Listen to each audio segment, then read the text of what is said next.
वालेकुम। आज हम बात करेंगे अपने इस सीरीज़ के बारे में एंड ये है एपिसोड 8। द सीरीज़ का नाम है ज़िंदगी की अहम बातें, जिसमें हम will talk about the human psychology and human things and this इस एपिसोड का थीम है हैबिट्स एंड बिहेवियर्स। एंड इस एपिसोड का टॉपिक है वो 1% रूल जो आपको पूरी ज़िंदगी बदल सकता है, लेकिन ओनली व्हेन अगर आप इसे सीरियसली लो। ब्रिटिश साइकिलिंग टीम 2003 में इतनी बुरी थी कि उसे एक मेजर बाइसिकल मैन्युफैक्चरर ने उन्हें स्पॉन्सर करने से भी मना कर दिया था, कहते हुए कि एसोसिएशन ब्रांड को हार्म करेगा। 2008 के ओलंपिक्स में उसी टीम ने 60% गोल्ड मेडल जीते। 2012 में ओलंपिक्स हिस्ट्री की परफॉर्मेंस रिकॉर्ड क्या बदला? एक फ़िलॉसफी, एक नंबर, 1%। अब हम बात करेंगे the worst team.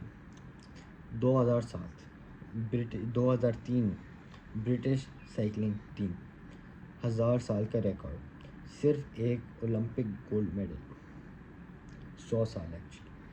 Tour de France में कभी नहीं जीता किसी भी ब्रिटिश साइकिलिस्ट ने। डेव ब्रेल्सफोर्ड एक न्यू कोच थे वहाँ पे, उसने ज्वाइन किया। लोग एक्सपेक्ट करते थे ये वो कोई रेवोल्यूशनरी ट्रेनिंग प्रोग्राम लाएगा, कोई सीक्रेट टेक्निक, लेकिन ब्रेल्सफोर्ड ने कुछ अलग किया। उसने कहा मार्जिनल गेन्स, हर एक चीज़ में हर 1% में इम्प्रूवमेंट ढूंढो। बाइक सीट थोड़ी ज़्यादा कंफर्टेबल किए, 1%। राइडर्स की मसाज की टेक्निक रिफ़ाइन की। इन्फेक्शन से बचने के लिए हाथ धोने का सबसे इफ़ेक्टिव तरीका, 1%। इंडोर राइडिंग के लिए बेस्ट पिलो का रिसर्च किया जिससे स्लीप क्वालिटी इम्प्रूव हो, 1%। हर साल एक डिटेल, हर चीज़ एक डिटेल। 5 इयर्स बाद 2008 ओलंपिक्स, ब्रिटिश टीम ने टूर दे फ्रांस हिस्ट्री में अनप्रेसिडेंटली डोमिनेट किया। वो 1% कंपाउंड रेवोल्यूशन बन गई। आइए समझते कैसे। This is the compound effect. Math क्या है? मैथ वो नहीं है जो आप स्कूल में पढ़ते हो, x is why is. Math अगर आप रोज़ 1% बेहतर हो और एक साल में आप 37% बेहतर होते हो, क्योंकि 1.01 डिवाइडेड बाई 365 इज़ 37.78%। अगर आप रोज़ 1% वर्स होते हो तो आप एक साल में ऑलमोस्ट ज़ीरो पे ही होते हो, कि 0.99 divided by 365 is 0.03। James clear जो एटॉमिक हैबिट्स का ऑथर था, उसने यही कॉन्सेप्ट एक्सप्लेन किया।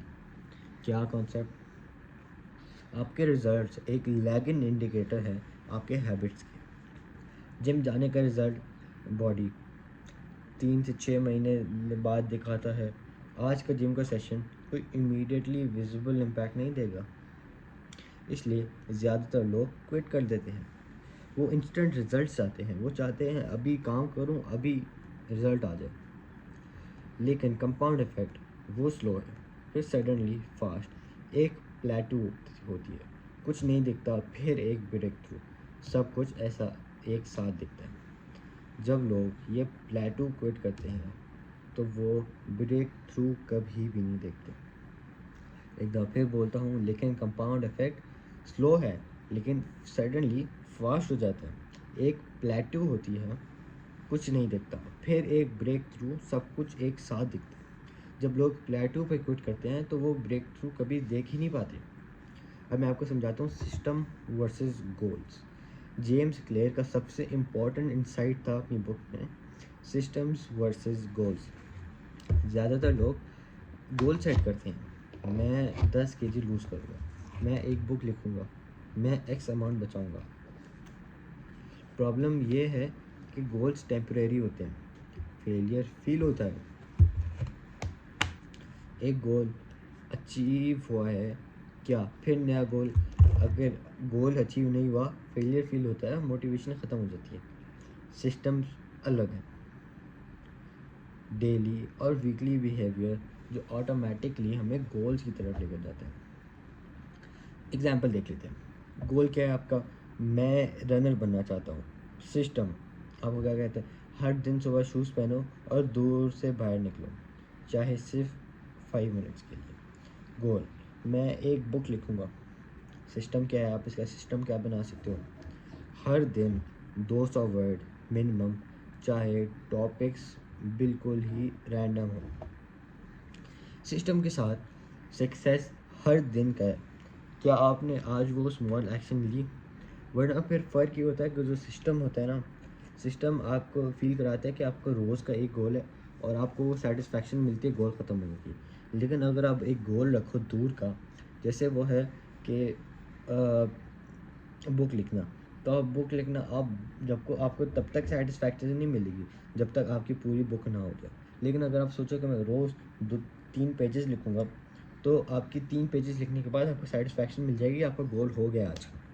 और फिर इवेंचुअली जब बुक हो जाएगी तो that's gonna be a greater level of satisfaction. System के साथ सक्सेस हर दिन का होता है। क्या आपने वो आज स्मॉल एक्शन लिया?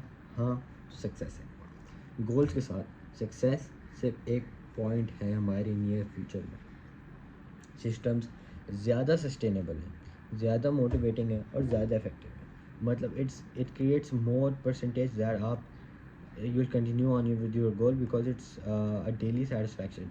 अगर आप अपना दूर का गोल रखो तो आप सेटिस्फाई नहीं होते अपने आप से और आप एक टाइम पे आके छोड़ देते हो कि नहीं यार, this is taking too long. तो अब हम समझते हैं हैबिट स्टैकिंग के बारे में। नई हैबिट बनाना मुश्किल क्यों होता है? क्योंकि न्यू हैबिट के लिए नया ट्रिगर बनाना पड़ता है, मतलब नया इफ़ेक्ट बनाना पड़ता है। हैबिट स्टैकिंग जो BJ Fogg की रिसर्च से, इसका क्या मतलब है? इसका ये मतलब कि नया हैबिट किसी एग्जिस्टिंग हैबिट से अटैच करो। क्या मतलब इसका मैं फॉर्मूला आपको सिंपल वर्ड से समझाता हूँ। जब मैं एग्जिस्टिंग हैबिट कोई भी, अगर मैं कहूँ जब मैं फुटबॉल खेलूँगा, तब मैं न्यू हैबिट जो होगी, मैं स्विंग भी करूँगा। तो आपने दोनों को मैच करना होगा ताकि वो एक कोरिलेशन आपकी एग्जिस्टिंग हैबिट से आपकी न्यू हैबिट मैच हो जाए, ताकि आपके लिए वो ग्रैब करना इजी हो जाए। जब मैं सुबह कॉफ़ी बनाऊँगा, तब मैं 10 मिनट पढ़ूँगा। जब मैं लंच पे पहले बैठूँगा, तब मैं 5 मिनट्स की ब्रीदिंग एक्सरसाइज प्रैक्टिस करूँगा। जब मैं रात को फ़ोन चार्ज पे लगाऊँगा, तब मैं कल का एक काम प्लान करूँगा। एग्जिस्टिंग हैबिट एक एंकर है, न्यू हैबिट उस एंकर से अटैच होता है। ब्रेन के लिए एक नया ट्रिगर नहीं बनाना पड़ता कि आप सोचो कि मैं ये चीज़ करूँगा, आप सोचते हो कि मैं ये करूँगा तो उसके साथ ये करूँगा। क्योंकि ब्रेन के लिए नया ट्रिगर बनाना मुश्किल होता है, वो पहले से एग्जिस्टिंग ट्रिगर यूज़ करता है। जैसे अगर आप कंफर्टेबल हो इन मेकिंग मॉर्निंग कॉफ़ी, तो आप सोचोगे कि अगर मैं कंफर्टेबल हूँ तो आप सोचोगे मैं मॉर्निंग कॉफ़ी बनाते हुए थोड़ी सी रीडिंग कर लूँ। तो ये करना ज़्यादा ईजी होता है रैदर देन सेइंग कि मैं कल रीडिंग करूँगा, तो आपको आइडिया ही नहीं होता आप क्या करोगे। तो BJ Fogg की बेसिकली ये रिसर्च थी कि 80% सक्सेसफुल हैबिट फॉर्मेशन तब होती है जब हैबिट स्टैकिंग यूज होती है। सिंपल, पावरफुल, आज से इम्प्लीमेंट भी कर सकते हैं। अब हम आपको एडवाइस देंगे और आप शुरू करें। ब्रिटिश साइकिल टीम ने कोई मैजिक नहीं किया, उन्होंने सिर्फ एक ये चीज़ डिसाइड की कि हर चीज़ में 1% बेहतर होना पॉसिबल है, और उन्होंने वो सिस्टमेटिकली वो ही किया। क्या आपकी ज़िंदगी में वो 1% इम्प्रूवमेंट है? स्लीप का वक्त 30% पहले करना, 1% इम्प्रूवमेंट। एक गिलास पानी एक्स्ट्रा, 1% इम्प्रूवमेंट इन हाइड्रेशन। एक बोरिंग टास्क में एक बेटर अप्रोच ढूंढना, 1% बेहतर। ये चेंजेस ट्राइवली स्मॉल लगते हैं क्योंकि लोग इन्हें सीरियस नहीं लेते, लेकिन कंपाउंडिंग ट्राइवली स्मॉल चेंज को मॉन्यूमेंटल शिफ्ट्स में कन्वर्ट करती है टाइम के साथ साथ। जब बड़ा ट्रैप है बिग चेंज का वेट करना, वो मोटिवेशन का इंतज़ार करना जो एक दिन आएगा और सब ठीक कर देगा, वो मोटिवेशन नहीं आएगी। 1% आता है रोज़, आज, अभी। एक चीज़ सोचो, सिर्फ़ एक, जिसमें तुम आज 1% बेहतर हो सकते हो। सिर्फ़ वो करो, कल 1% और। ब्रिटिश साइक्लिंग टीम ने इस तरह ही हिस्ट्री बदली और आप भी कर सकते हैं। दिस वाज एपिसोड 8 ऑफ ज़िंदगी की बातें। Next episode, episode 9 is about emotional intelligence. I meet you in the next episode. Good bye.